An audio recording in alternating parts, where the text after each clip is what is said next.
L'amour en plâtre de Cézanne, analyse du tableau. Parmi les natures mortes, la série des amours en plâtre est à part. Cézanne aimait beaucoup travailler d'après des sculptures.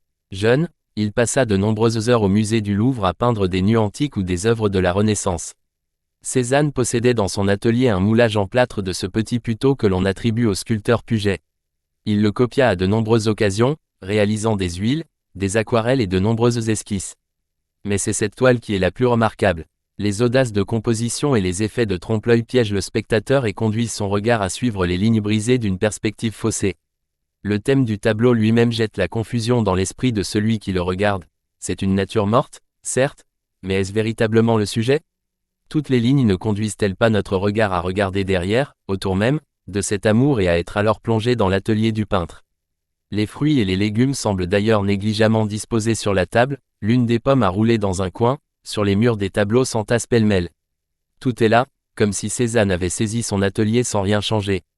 Curieuse et audacieuse petite toile d'apparence anodine qui nous jette dans un abîme d'impressions contradictoires.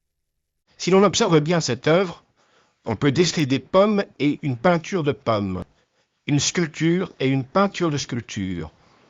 Au fond, d'après Michel-Ange. Bref, un subtil jeu du tableau dans le tableau.